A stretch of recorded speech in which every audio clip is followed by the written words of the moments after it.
The German patrol caught the young fishermen off guard on the shore of the frozen lake that cold March morning in 1942.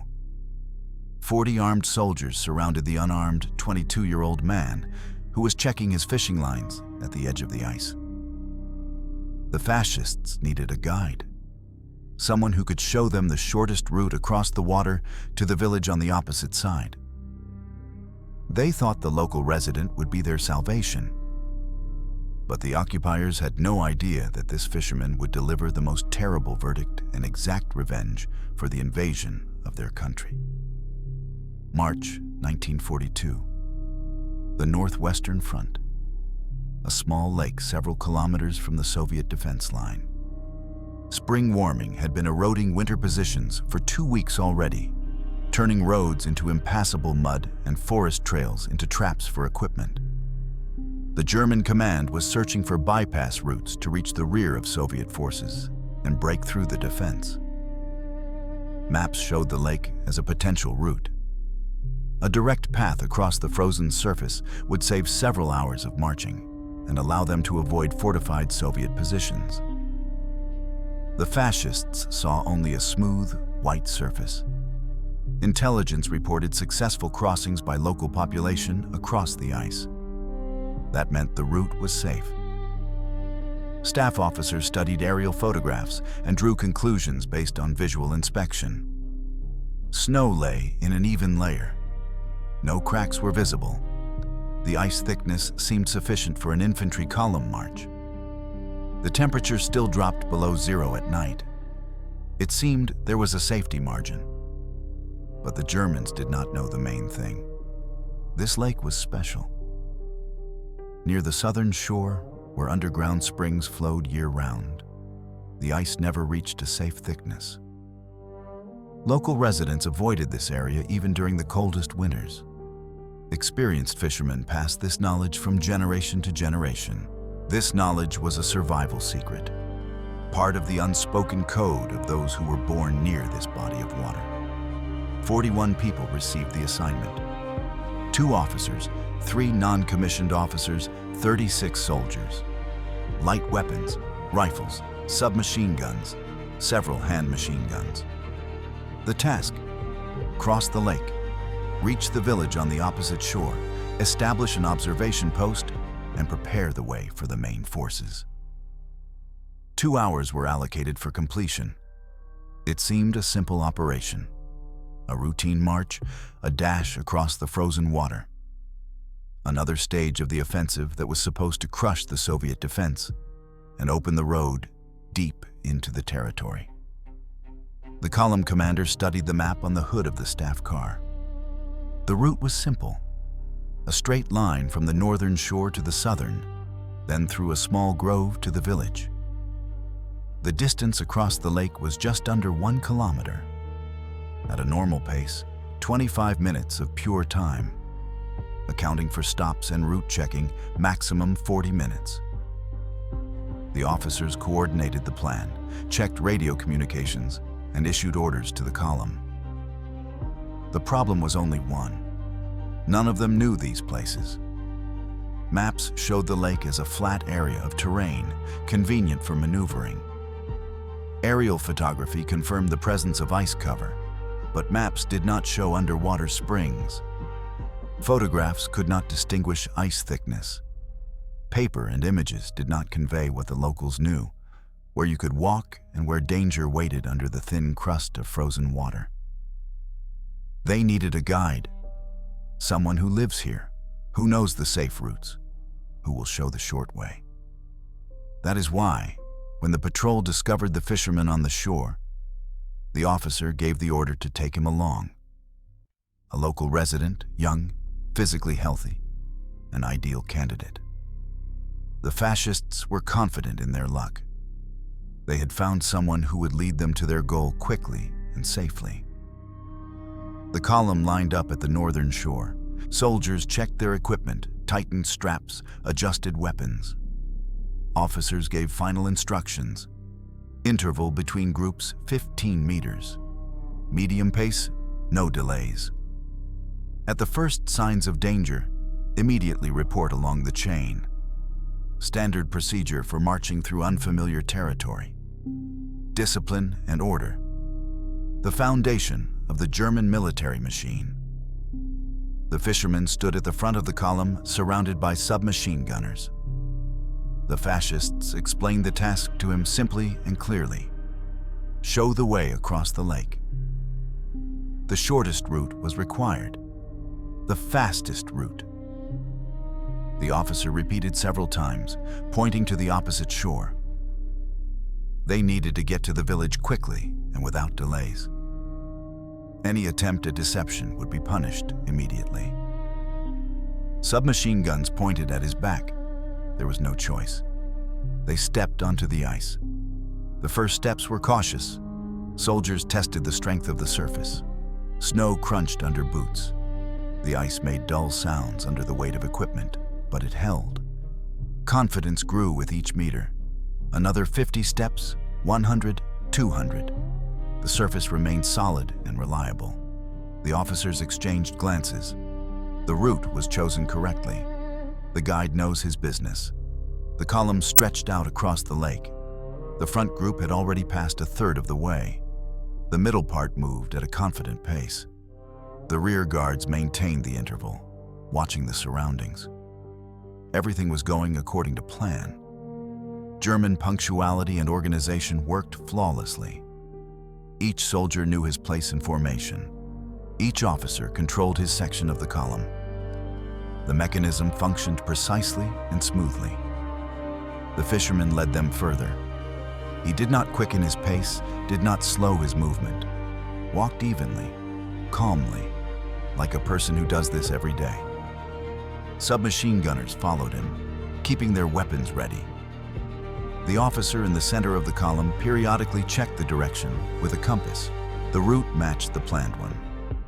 The guide was not trying to turn aside, was not looking for bypass routes.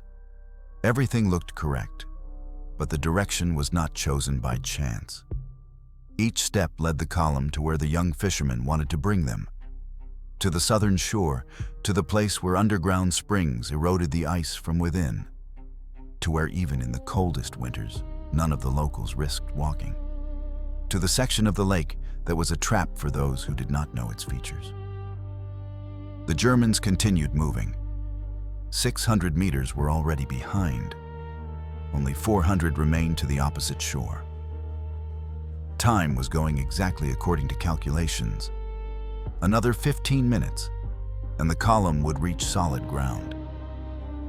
The officers were satisfied. The soldiers relaxed. The dangerous section of the route was passing without incident. Someone even took out a flask to take a sip of water on the move.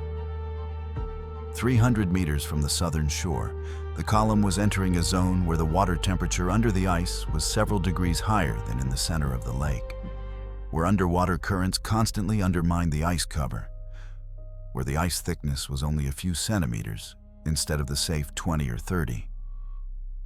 Externally, everything looked the same snow, the same smooth surface. But under the feet of 40 people was no longer a solid foundation, but a thin crust ready to break at any moment. When 200 meters remained to the shore, the guide continued walking without changing pace. The submachine gunners followed, not seeing the danger. Officers checked the time and adherence to the schedule. Soldiers discussed among themselves how much remained until the halt for a rest. Ordinary conversation of ordinary people who did not understand that each of their steps was bringing the denouement closer. 150 meters from shore, the ice under their feet seemed just as strong as at the beginning of the journey. The snow cover hid what was happening under the surface. How the ice structure was becoming increasingly fragile. How micro cracks spread under the pressure of heavy equipment. How the load-bearing capacity was falling with each meter. Physics was working inexorably, and there was nothing that could stop this process. The soldiers marched forward, not knowing that in a few minutes their lives would change forever. The column stood ready at the northern shore, a picture of German military precision and confidence. Every soldier checked his gear one last time, running through the familiar ritual before movement. Straps were tightened, rifle slings adjusted, ammunition pouches secured. The cold metal of weapons felt reassuring in gloved hands. Officers moved along the line, giving final instructions in clipped, professional tones. 15 meters interval between groups. Medium pace, steady and controlled. No unnecessary delays. Report any signs of danger immediately up the chain of command. These were standard procedures for marching through unfamiliar terrain, procedures drilled into every soldier until they became second nature.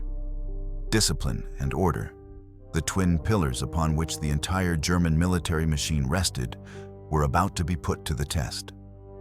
The fishermen stood at the very front of the column, a small figure surrounded by tall submachine gunners. Their weapons were held at the ready, barrels pointed at his back in an unmistakable message. The task had been explained to him in the simplest possible terms, repeated until there could be no misunderstanding. Show us the way across the lake, the shortest route, the fastest path. The officer had pointed to the opposite shore multiple times, his gloved fingers stabbing at the distant tree line. That village over there, that is where we need to go. Quickly and without delays. The message was clear in any language. Any attempt at deception, any trick or delay, would result in immediate punishment. The young man had nodded his understanding, his face betraying nothing.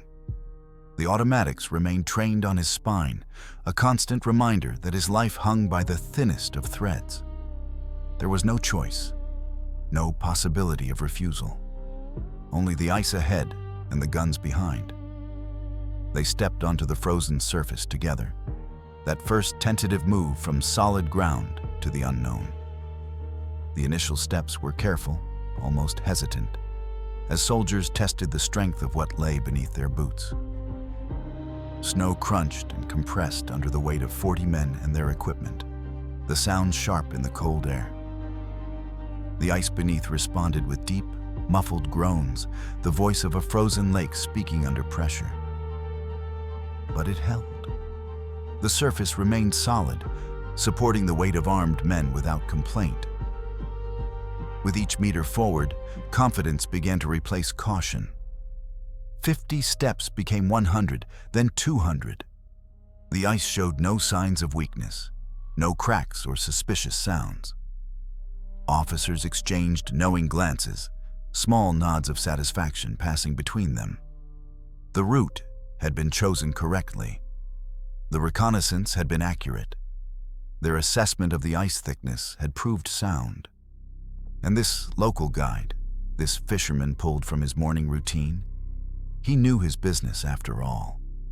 The column began to stretch out across the white expanse of the lake, a dark line of men moving with mechanical precision across the pristine snow. The front group, led by the fisherman and his guards, had already covered a third of the total distance. Behind them, the middle section maintained the designated interval, boots falling in steady rhythm. The rear guard followed, heads turning constantly as they scanned the surrounding terrain for any sign of threat. Everything was proceeding according to plan, exactly as the staff officers had calculated during their morning briefing. German punctuality and organization were functioning with their usual flawless efficiency. Each soldier understood his position in the formation, his role in the greater mechanism. Each officer maintained control over his assigned section of the column, eyes alert for any deviation from the plan. The military machine was operating precisely and smoothly, a testament to months and years of training and discipline.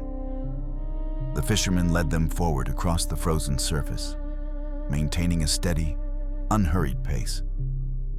He neither quickened his steps nor slowed his movement, walking with the even, measured gait of a man who had crossed this lake countless times before.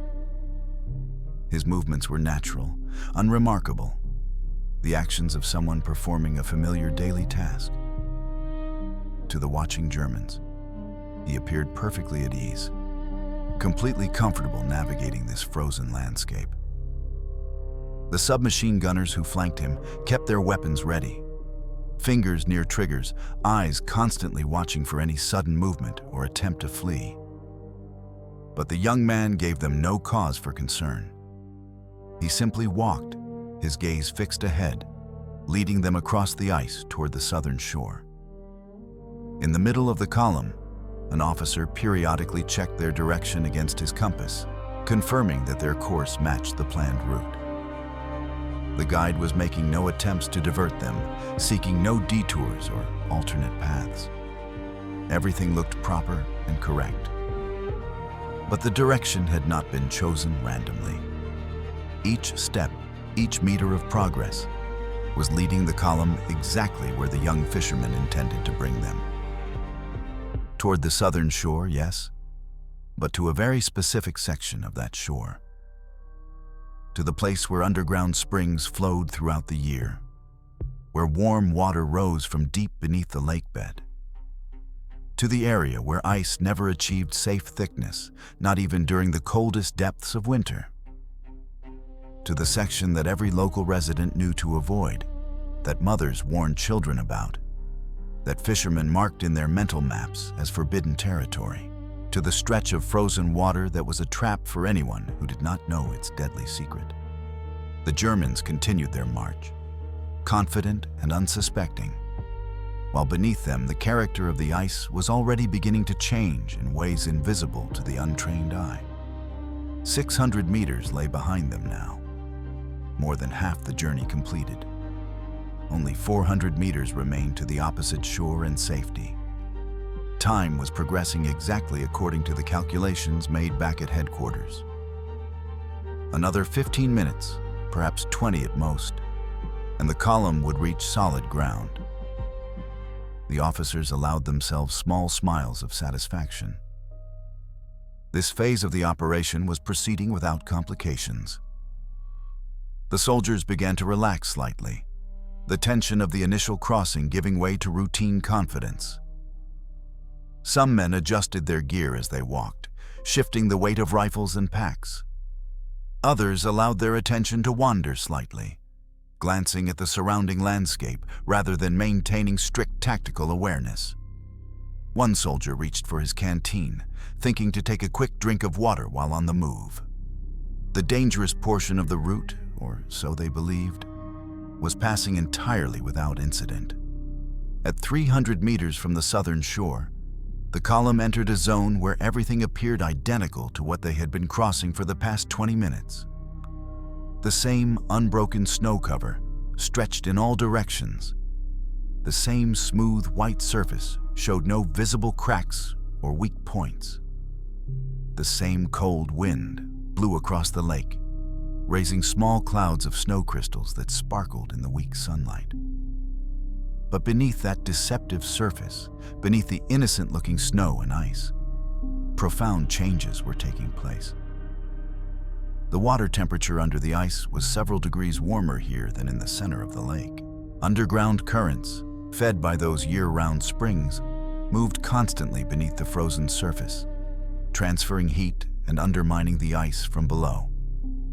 The thickness that had been 20 or 30 centimeters in the middle of the lake had diminished to mere centimeters here.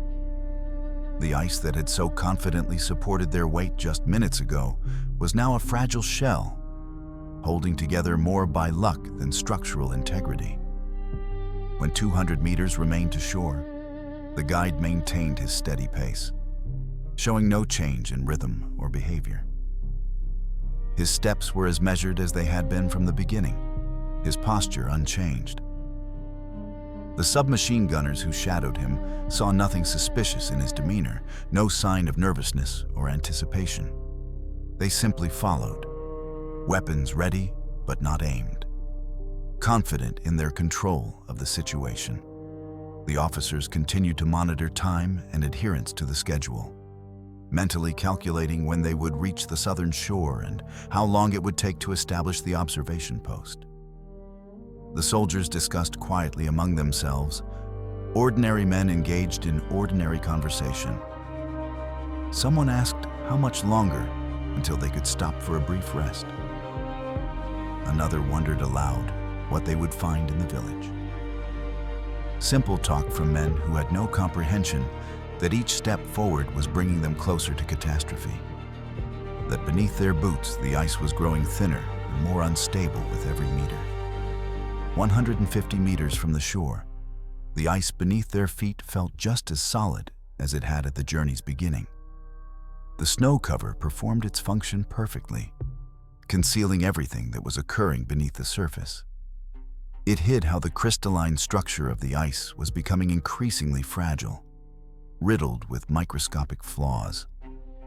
It masked how tiny cracks were spreading outward under the pressure of concentrated weight and heavy equipment. It disguised how the load-bearing capacity of the frozen surface was dropping precipitously with each forward step. The laws of physics were asserting themselves inexorably, and nothing could halt or reverse the process that had been set in motion. The soldiers marched on, boots crunching in snow, breath misting in cold air, completely unaware that in mere minutes their world would transform from order and control into chaos and terror beyond imagination. At 100 meters from the southern shore, the first soldier noticed something wrong. A sound, subtle but distinct, reached his ears through the crunch of boots and the whisper of wind. A crack, sharp as a rifle shot in the cold air, echoed across the frozen surface. He stopped mid-stride, raising his hand in warning. But the column's momentum was already committed. 40 men spread across hundreds of meters of ice, their combined weight creating stresses that could not be easily reversed. Another crack followed the first, then another. A staccato rhythm of fracturing ice that seemed to come from everywhere at once. The officer at the front shouted a command to halt, his voice cutting through the suddenly tense air. But it was already too late. The ice beneath the leading group sagged, a barely perceptible movement that nonetheless sent waves of alarm through the experienced soldiers. What had seemed solid just moments before now felt treacherous, unstable, as if the very ground beneath their feet had turned liquid. The fisherman stood perfectly still, his face calm, accepting.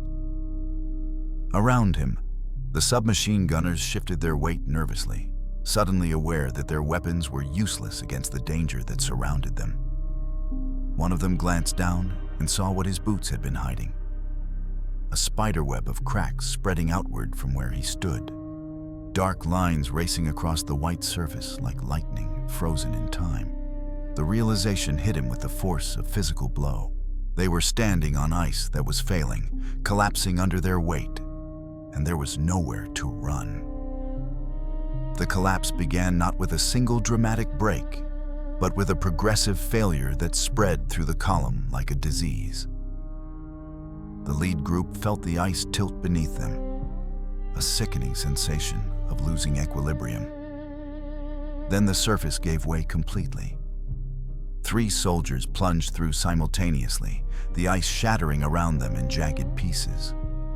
The water beneath was black and impossibly cold, just above freezing, a temperature that would kill within minutes.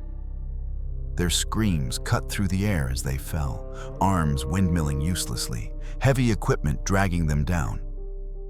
The shock of immersion in near-frozen water hit them like electric current, driving the air from their lungs in involuntary gasps. Weighted down by rifles, ammunition, winter clothing now instantly soaked and heavy as lead, they struggled against the water that was already claiming them.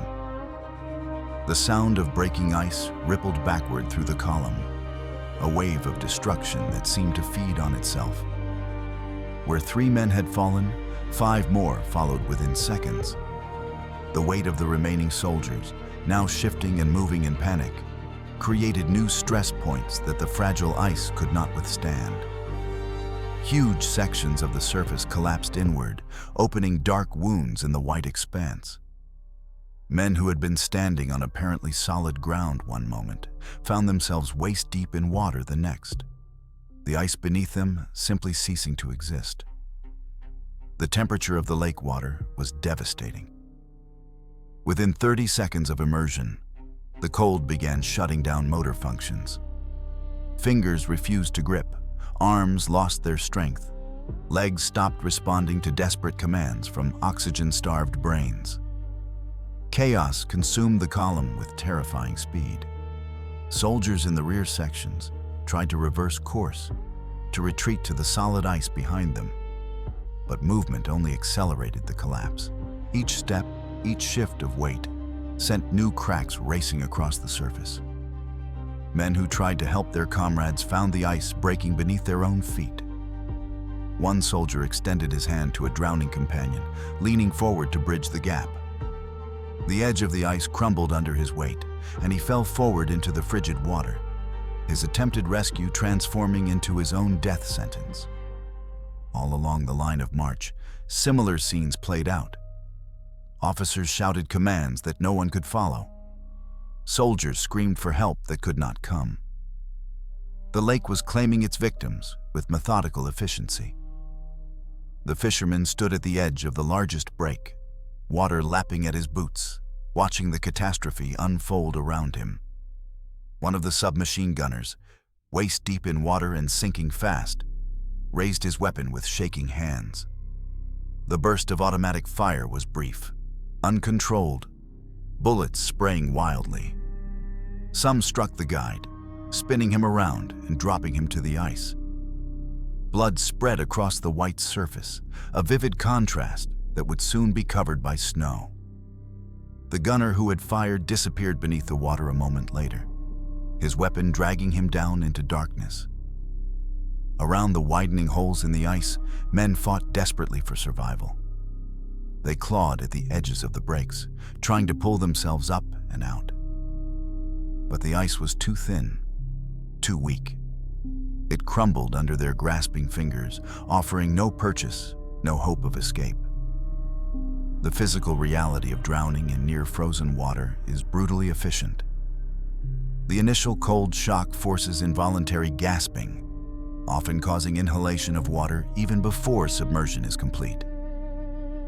Within 1 to 3 minutes, swimming failure occurs as muscles lose function. Between 3 and 30 minutes, hypothermia sets in, leading to unconsciousness. The soldiers experience this progression in real time, their training and discipline powerless against the physics of temperature and the weight of their equipment. Heavy winter uniforms absorbed water like sponges, multiplying their weight many times over. Rifles and ammunition became anchors, pulling men down faster than they could shed them. Attempts to remove equipment in the water, with fingers already numb and unresponsive, proved nearly impossible. The officer who had been commanding the middle section of the column stood frozen in horror, watching his unit disintegrate before his eyes. 20 meters ahead, soldiers were vanishing into black water. Behind him, men were attempting a panicked retreat. He tried to organize a rescue, shouting for rope, for anything that could be thrown to the drowning men. But there were no ropes long enough, no poles to extend, no equipment designed for this kind of catastrophe. The only option was to watch as one after another, his soldiers lost their fight against the water and the cold. Some went quickly, pulled under by the weight they carried. Others lasted longer, struggling and screaming until exhaustion and hypothermia claimed them. The lake showed no mercy, no preference. It took officers and enlisted men alike, swallowing them into its dark depths. 10 minutes after the first ice broke, the screaming had largely stopped. Men who had been fighting for survival just moments before now floated motionless in the water or had disappeared entirely beneath the surface. The dark holes in the ice were littered with equipment that had been shed too late. Rifles, helmets, backpacks, all floating briefly before sinking. 11 men remained standing on solid ice, the only survivors from a column of 41. They stood in shock, minds struggling to process what had just occurred. Behind them stretched empty white expanse. Ahead, lay the deadly zone of thin ice and open water. Around the breaks, the water was already beginning to freeze again in the bitter cold, a thin skin forming over the surface as if the lake sought to hide the evidence of what it had done. The 11 survivors stood motionless on the ice, their minds unable to fully comprehend the catastrophe that had unfolded in mere minutes. Around them, the white expanse of the lake had transformed into a killing field. Dark patches of open water marked where their comrades had fallen through, surrounded by debris fields of floating equipment and broken ice. The silence that followed the screaming was somehow worse than the chaos that had preceded it. It was the silence of death, of finality, broken only by the gentle lapping of water against ice edges and the ragged breathing of men in shock. The lieutenant who had survived stood at the rear of what had been the column, his face pale beneath the grime of March. His hands trembled as he tried to assess the situation, to count heads, to understand how his unit had been reduced from 41 combat-ready soldiers to this pitiful handful in the span of 10 minutes. The reality of their situation crystallized slowly in the minds of the survivors. They were stranded on unstable ice, with deadly thin sections between them and either shore. Behind them lay the northern bank they had departed from, nearly 600 meters away across ice they now knew could not be trusted. Ahead, the southern shore remained tantalizingly close, perhaps 150 meters distant. But to reach it would require crossing the very zone that had just claimed 30 of their brothers. The temperature hovered around -10 degrees, cold enough that wet clothing would freeze solid within minutes. Those who had gotten splashed during the catastrophe already felt their uniforms stiffening, ice crystals forming in the fabric. Without shelter, without fire, anyone who fell into the water would die, even if they managed to pull themselves out. One soldier, younger than the others, began to edge forward toward the nearest break in the ice. His friend had gone under there, had been right in front of him when the ice collapsed. Perhaps he could still be saved, pulled from the water before it was too late. The lieutenant's voice cracked like a whip across the ice, sharp and commanding, stopping the young man in his tracks. "No one moves forward," the officer ordered. "No one approaches those breaks." It was already too late for those in the water. The physics of cold water immersion were absolute and unforgiving. Even if someone could be pulled from the lake now, after 10 minutes of exposure, they would be beyond saving. Hypothermia would have shut down their core functions. Their hearts would stop within minutes of being removed from the water. Any rescue attempt would only add more casualties to the already devastating toll. But accepting that reality was another matter entirely. Several of the survivors had watched friends disappear beneath the surface, had seen the terror in their eyes as the water claimed them. The psychological weight of standing by while comrades drowned was crushing.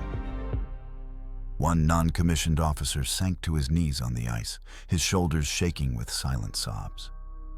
Another stood rigid, staring at the dark water where his squad had vanished, his face a mask of incomprehension.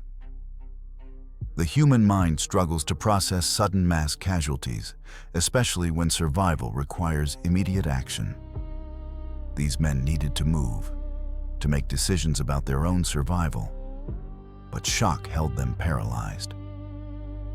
They had marched onto this lake as a confident military unit.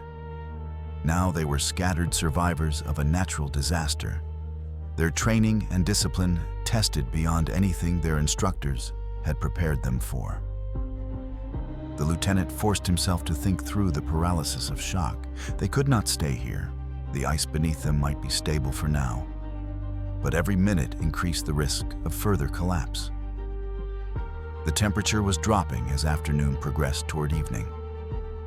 Without movement, without action, they would freeze where they stood, or the ice would claim them as it had claimed the others. He began giving orders, his voice steadier now, falling back on military protocol, because it was the only thing that made sense in this senseless situation. They would retreat to the northern shore, retracing their path across the ice they had already tested. Movement would be slow, deliberate, with maximum spacing between men to distribute weight. Single file, 5-meter intervals, weapons ready in case the ice broke again.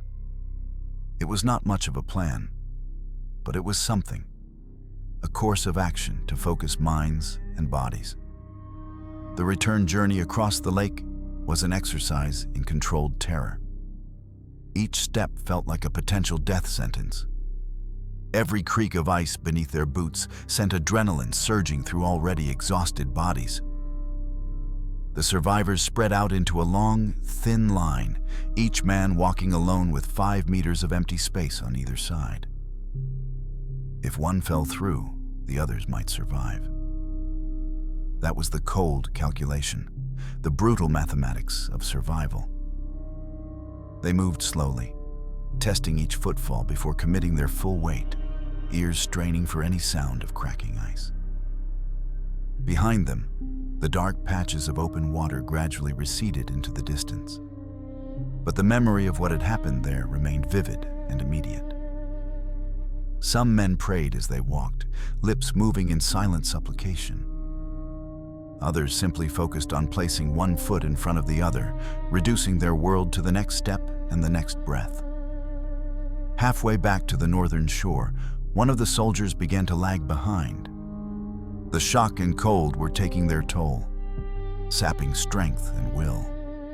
His steps became unsteady, weaving slightly as if he were drunk. The man behind him called out a warning, but the soldier seemed not to hear. He stumbled, went down on one knee, then pushed himself back upright with visible effort. The lieutenant, at the front of the line, turned back to look. They could not afford to stop, could not wait for stragglers. But neither could they leave a man behind, not after what had just happened. He made a decision, gesturing for the nearest soldier to assist the struggling man. 2 men moved together carefully, supporting their weakened comrade between them, sharing his weight across a broader area of ice. Progress slowed even further, but they moved forward, a desperate procession fleeing from death. The northern shore appeared ahead, solid ground after an eternity on treacherous ice. The sight of trees and earth renewed strength in exhausted bodies. The last 50 meters passed in a blur of desperate focus. Then they were off the ice, boots crunching on frozen ground, the solid reality of land beneath them feeling almost foreign after the terror of the lake. The 11 survivors collapsed on the shore, some sitting, some lying flat, all breathing hard. They had made it back. They were alive. But the cost of that survival was written on every face.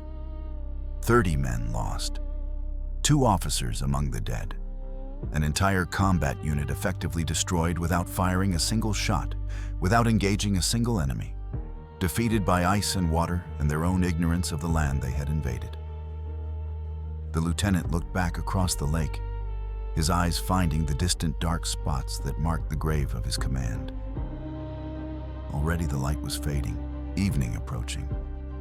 Soon it would be night, and those breaks in the ice would be invisible, hidden beneath fresh snow. The lake would return to its pristine appearance, white and smooth and innocent, hiding the bodies in its depths. He felt the weight of what he would have to report, the questions he would have to answer. How does an officer lose 30 men without contact with the enemy? How does a trained military unit walk into a trap set by geography and water temperature? There were no good answers, only the terrible reality of what had occurred. They had trusted a local guide who had led them exactly where he intended, to their destruction. And the guide had paid for that choice with his own life, bleeding out on the ice while watching the fruits of his sacrifice unfold around him. The 11 survivors reached German positions 3 hours after the catastrophe, a bedraggled group of men who looked more like refugees than soldiers of the Wehrmacht. Their uniforms were frozen stiff where water had splashed on them, ice crystals coating the fabric in a white rime. Their faces bore the vacant expressions of deep shock, eyes staring at nothing, minds still processing the horror of what they had witnessed. The sentries at the outpost barely recognized them as the confident column that had departed that morning. Where were the others? The question hung in the cold air, unanswered at first because the survivors seemed incapable of speech. Finally, the lieutenant found his voice, hoarse and broken, to report to the duty officer. 29 men lost, gone, drowned in the lake. The words sounded absurd, even as he spoke them, like a fever dream rather than military reality. The duty officer stared at the lieutenant in disbelief, certain he had misheard or misunderstood. 29 casualties? From what? Enemy action? Artillery? An ambush? No, the lieutenant repeated, his voice gaining strength through repetition. The ice broke. They went through into the water. We could not save them. The explanation seemed to make the situation worse rather than better. The duty officer's expression shifted from confusion to horror to something approaching anger. An entire platoon lost to a natural hazard, without engaging the enemy, without accomplishing the mission. The implications were staggering. This was not the kind of loss that could be easily explained or justified. This was a catastrophic failure of planning, of reconnaissance, of basic military competence, and someone would have to answer for it. Word of the disaster spread through headquarters with the speed that only truly shocking news achieves. Staff officers emerged from their warm bunkers to stare at the survivors, trying to reconcile the numbers with reality. 41 men had departed. 11 returned. The mathematics were simple, but the implications were profound. Junior officers whispered among themselves, already calculating how this would affect operational plans, forced dispositions, morale. Senior officers convened emergency meetings, demanding details, explanations, accountability. The lieutenant was summoned to brief the battalion commander, then the regimental commander, then officers from division headquarters who arrived with maps and questions and barely concealed fury. Each retelling of the story seemed to make it worse, to highlight new failures and oversights. The interrogation was brutal in its precision. Why had the ice thickness not been verified before crossing? The lieutenant had no good answer. They had relied on visual inspection and aerial photography. It had seemed adequate at the time. Why had they trusted a local guide without proper security measures? Again, no satisfactory response. It was standard procedure to use local knowledge. The man had seemed cooperative. How could a trained German officer lead his men into such an obvious trap? That question cut deepest because it implied incompetence, or worse. The lieutenant tried to explain about the springs, about ice that looked identical to safe ice, about how quickly everything had happened. But his explanations sounded like excuses, even to his own ears. The fact remained that he had lost 30 men without achieving any military objective, and that was indefensible. The 10 surviving enlisted men were separated from their officer and questioned individually. Their accounts matched in all essential details, but varied in the small personal observations that confirmed authenticity. One man described seeing his sergeant disappear beneath the water, arms reaching upward one moment and gone the next. Another spoke of the terrible sounds, the screaming and the cracking ice and the splashing. A third focused on the cold, how men who fell in stopped moving within minutes, how the water seemed to suck the life from them with visible speed. The interrogators took notes, compiled reports, began constructing the official narrative of what would be recorded as a training accident, a tragic but unavoidable consequence of winter warfare. But everyone involved knew the truth was more complicated and more damning than any official report would acknowledge. The decision was made to evacuate the survivors to rear areas for rest and recovery. Officially, this was for their physical and mental health after the trauma they had experienced. Unofficially, it was to keep them quiet, to prevent the story from spreading through the ranks and undermining morale. Soldiers talked, especially about disasters and close calls, and this story was too dramatic, too catastrophic to be kept completely secret. But the High Command could at least delay its spread, could ensure that the details remained vague and the lessons learned were internalized only at the staff level. The 11 men were shipped out within 24 hours, dispersed to different units, separated from each other to minimize the chances of the story being retold and embellished in the telling. But secrets in wartime have a short half-life. Within a week, the entire division knew something had happened at the lake. The details were murky, distorted by repetition and speculation, but the core fact remained. A German unit had been destroyed by ice, by nature rather than by enemy action. Some versions of the story claimed 30 casualties, others 40. Still others included wild elaborations about partisan sabotage or deliberate weakening of the ice. The truth, as always, was both simpler and more terrible than the rumors. A young fisherman, forced to guide an enemy column across a frozen lake, had chosen death over collaboration. He had used his knowledge of local conditions to lead the Germans to their doom, sacrificing himself in the process. It was an act of resistance, of revenge, of desperate patriotism. And it had worked with devastating effectiveness. The tactical consequences of the disaster rippled outward through German planning. The proposed offensive that was to have used the lake crossing as a key element was canceled. Staff officers revised their maps, marking the entire body of water as impassable regardless of apparent ice conditions. Intelligence reports were filed, noting the unreliability of local guides and the dangers of winter terrain. Procedures were updated to require more thorough reconnaissance before any crossing of frozen water.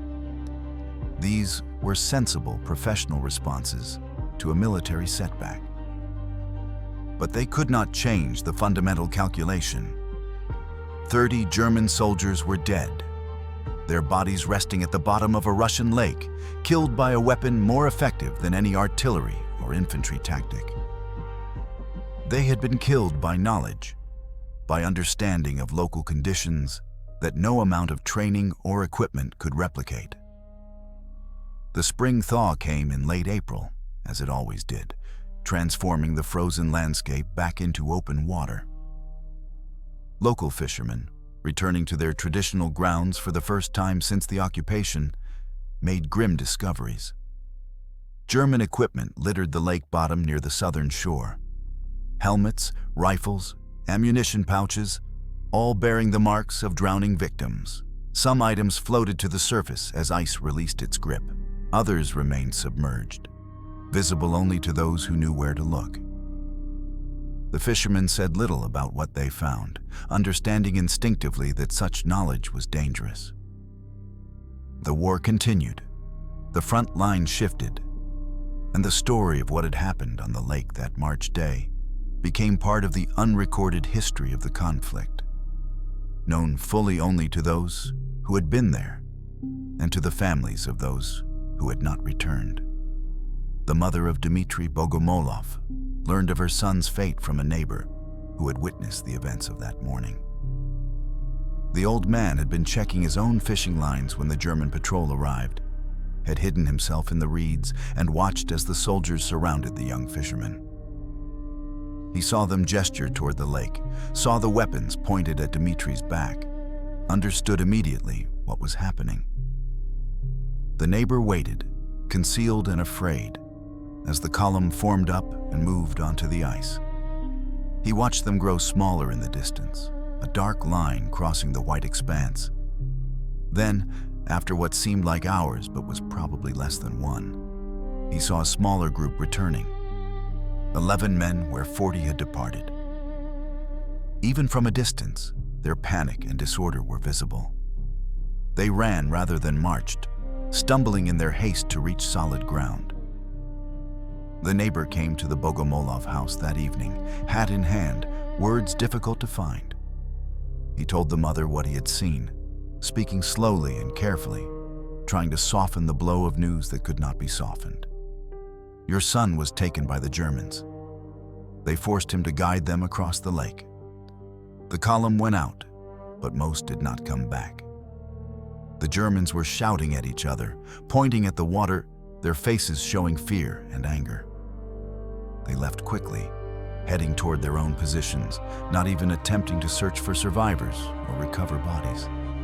The neighbor fell silent then, having delivered his message, leaving the implications unspoken but clear. Dmitri had not returned with the Germans. He was gone, claimed by the lake or killed by his captors or both. The mother listened without visible reaction, her face carved from stone, her hands folded in her lap. When the neighbor finished, she simply nodded once and rose to see him out. She spent the rest of that day sitting by the window, looking out at the lake that had taken her son. The winter sun set early, painting the ice in shades of pink and gold before darkness fell. The white surface revealed nothing of the tragedy it concealed, appearing peaceful and innocent in the fading light. The mother understood what had happened, even if the neighbor had not said it directly. Her son had known that lake since childhood, had fished its waters in every season, had learned from his father and grandfather where it was safe to walk and where the ice was treacherous. If Dmitri had led the Germans into danger, it had been a choice, not an accident. He had used the only weapon available to him, his knowledge of the land, and he had wielded it with lethal effectiveness. The cost of that choice sat heavy in her heart, but there was pride mixed with the grief. Her son had chosen resistance over collaboration, death over dishonor. The spring thaw brought confirmation of what everyone already knew. Fishermen returning to the lake after the winter found evidence scattered across the bottom near the southern shore. German military equipment lay among the rocks and weeds, rifles corroded by months in water, helmets half buried in silt, ammunition pouches with their contents spoiled. The items were collected quietly and hidden, dangerous artifacts from a dangerous time. No one spoke openly about what the findings meant, but everyone understood. The Germans had gone into the water there, had died there, pulled down by the weight of their weapons and the killing cold of the lake. And somewhere among the wreckage was Dmitri Bogomolov, the fisherman who had guided them to their doom. His body was never recovered, claimed permanently by the waters he had known so well. By summer, the front line had shifted westward as Soviet forces pushed the invaders back. The village and the surrounding area were liberated, freed from occupation after months under German control. Military counterintelligence officers arrived to document what had occurred during those months, to identify collaborators and record acts of resistance. They interviewed villagers, took statements, compiled reports. When they reached the Bogomolov house, the mother told them everything she knew. Her son had been forced to guide a German column across the lake. The column had departed with 40 men and returned with 11. The Germans had been in a state of panic, clearly having suffered a catastrophe. Her son had not returned. The officer listened carefully, asked questions about timing and numbers, requested that she show him the location on the lake where this had occurred. She refused, unable to visit the place where her son had died. But she described it well enough that the officer could mark it on his map. The investigation that followed was thorough and professional. Counterintelligence operatives interviewed every witness to the events of that March morning. They examined the northern shore where the column had departed, finding boot prints still visible in the mud and snow. They surveyed the lake itself, noting the location of the southern shore where underground springs created weak ice even in the deepest cold of winter. They recovered some of the German equipment from the lake bottom, confirming the presence of military gear consistent with an infantry unit. The final report painted a clear picture. A young Soviet citizen, forced to collaborate with occupying forces, had instead chosen to lead them into a natural trap. He had sacrificed his own life to eliminate a significant enemy force and prevent their planned attack on Soviet positions. It was an act of individual heroism, carried out without orders or support, motivated purely by love of country and hatred of the invader. The recommendation for a posthumous decoration went up the chain of command, gathering endorsements at each level. In August of 1942, Dmitry Bogomolov was awarded the Medal for Valor, one of the Soviet Union's highest honors for battlefield courage. The presentation was made to his mother in a ceremony held in the village square, with all residents assembled to witness.